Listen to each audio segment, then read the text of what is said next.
السلام عليكم ورحمة الله وبركاته. ما أنتم عن قبلا ونا مجا إلهي مر والبنا عن قبلا ونا وحول بو عن سمع سنيرة.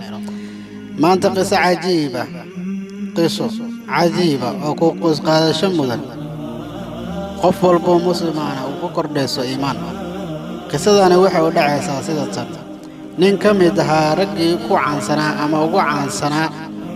madhabka Kataloniga oo faafin jiray diinta Kirishtaanka si weyn loo yaqaanay dhalashadiisuna tahay British ayaa islaamka soo galay ama islaam qaatay waxaana uu sabab u ahaa diinta islaamka soo galo wiil yar oo muslim ah wuxuuna wiilkan yar ku bartay goob Ramiisas la yiraahdo oo ku taala dalka Masar magaalada Qaahira mar uu booqasho ku tagay ninkani wuxuu hadalkiisa ku bilaabay wiilkan yar waxaa sabab ii ahaa inaan diinta islaamka barto oo aan soo galo walow uusan maqlin inaan muslim noqday balse ilaahay ayaa maalinta qiyaamaha ka abal marin doona tan iyo markaan bartay wiilkaas yar oo kabaha ii masixi jiray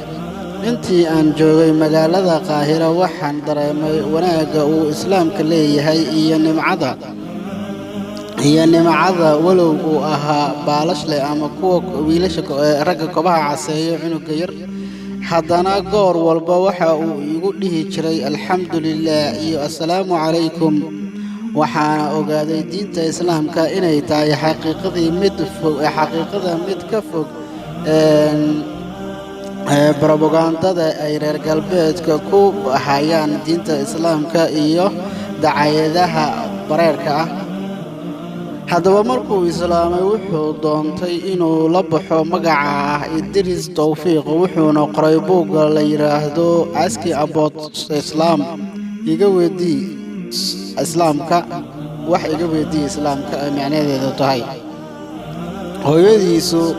waa islaan waayeel ah waxay tagtaa kaniisadda maalmaha axad ah wuxuu yiri subax walba oo axad ah markay tagayso kaniisadda waxaan siiyaa oo gacanta aan u saaraa buugga Aski About Islam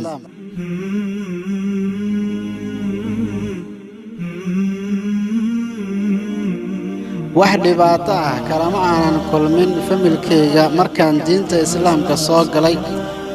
Allahna hadiyo jeer u baryaa Allah ayaan hadiyo jeer u baryaa waan u baryaa familkeyga in Ilaahay soo hanuuniyo dariiqa xaqa ahna oo faafiyo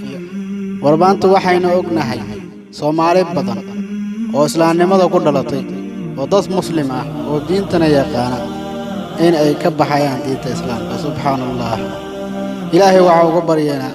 dadkeena Soomaaliyeed ee qurbaha yimaaday ee qurbahana ku baadiyoobay inuu Ilaahay subhanahu wa ta'ala soo hanuuniyo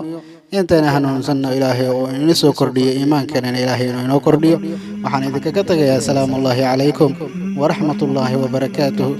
aqyaarta ugu xiran iyo walaalaha ugu xiran oo wiilal iyo gabdho iskugu jira inoo share gareeya leegna inoo saara sabab garabna inoo dhaha waana idinkaga sii tagayaa salaamullaahi calaykum wa rahmatullaahi wa barakaatuh